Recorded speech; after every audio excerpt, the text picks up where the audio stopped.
What is up, you filthy mongrels? Look at this rainy day here in Richmond, Virginia. Thursday, February the 19th. It's 55 degrees here in Richmond, Virginia.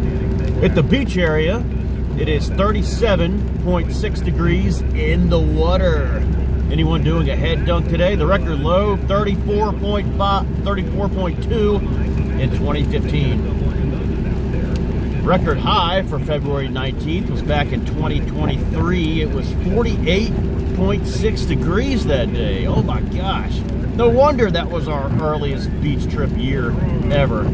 April the 13th. Man, 48.6 degrees on February the 19th. Happy birthday to William Smokey Robinson. One of the greatest American songwriters of all time. Perhaps. Definitely a top 5. One of the greatest living American songwriters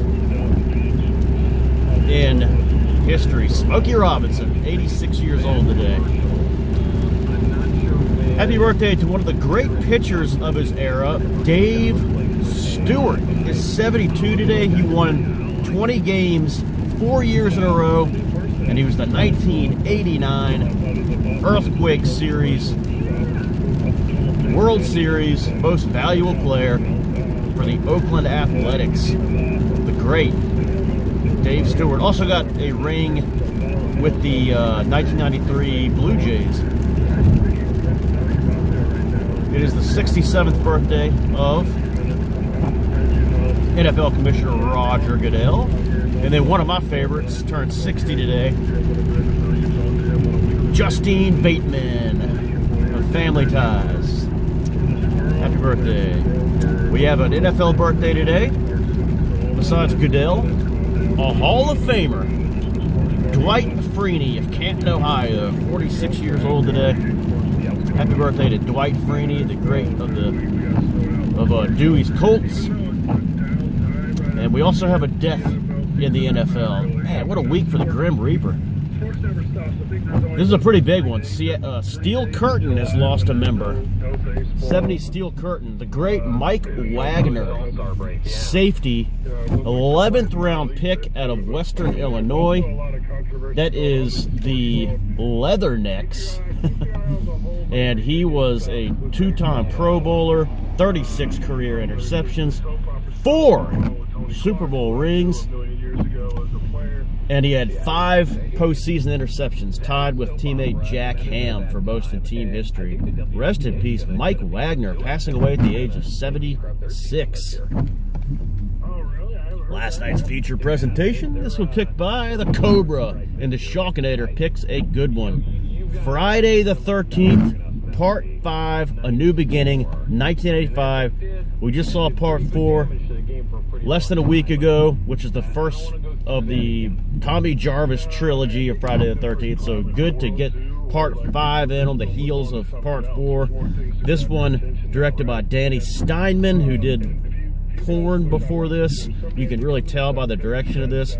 John Shepard this time plays Tommy Jarvis for most of the film. Melanie Kinnaman is our last girl. Shavar Ross as Reggie the Reckless is in this.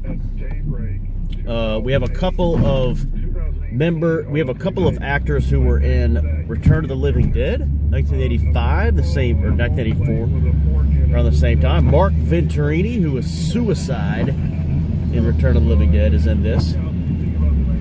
And then we also have Miguel Nunez Jr., who was Spider in Return of the Living Dead. He plays Demon in this, and Miguel Nunez kills it on screen. He is awesome in this. Richard Young is the kind of lifeless nut house director. Matt, I kind of like his character though. Jere Fields is the girlfriend of Miguel Nunez. Juliet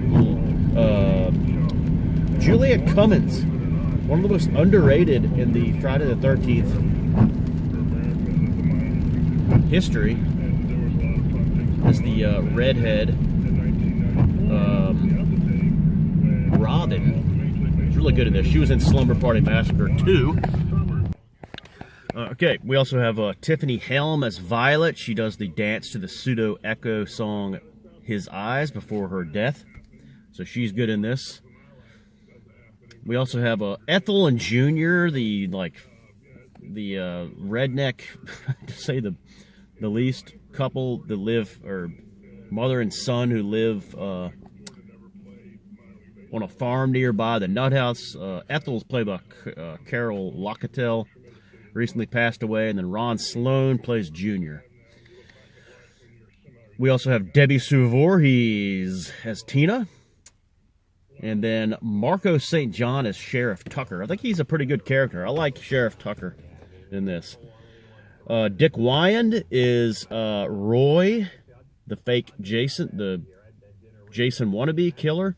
And then Jason Voorhees is played by Tom Morga. Is probably the most disrespected Jason in the Friday the 13th history. He's Jason in the hallucinations and the flashback kind of things. Tom Morga, stuntman, and then there's another stuntman in this who plays the Jason in the opening scene. Johnny Hawk, stuntman, plays the Jason who is dug up in the graveyard scene at the very beginning. I love that scene. And also in that scene is Corey Feldman is in this, reprising his role as Tommy Jarvis in that opening scene. I love that opening scene. It's rainy like it is today, and I've always loved that opening scene. So this one, Friday the 13th, Part 5, A New Beginning, 1985, last night's feature presentation, picked by Shock.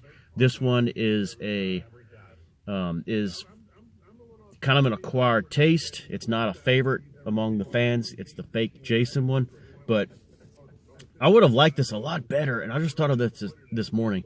If they had the original idea that was put in place back at the end of Part 4 by Joseph Zito, the director of Part 4, I would have liked it a lot better if they had gone with Tommy Jarvis as the killer in Part 5. That was the idea.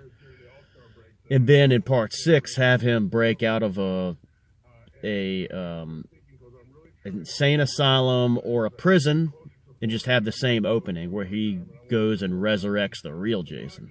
I think that would have been a lot better for the whole chronology and history of the films. All right, we have not a whole lot of time, a little over 2 weeks in Omen season. Still 2 must-watches to go. Omen 3, Final Conflict, 1991, and Omen 4, The Awakening, 1991, still left on the board. Getting down to the end of the year of movie watching. All right, guys, see you later.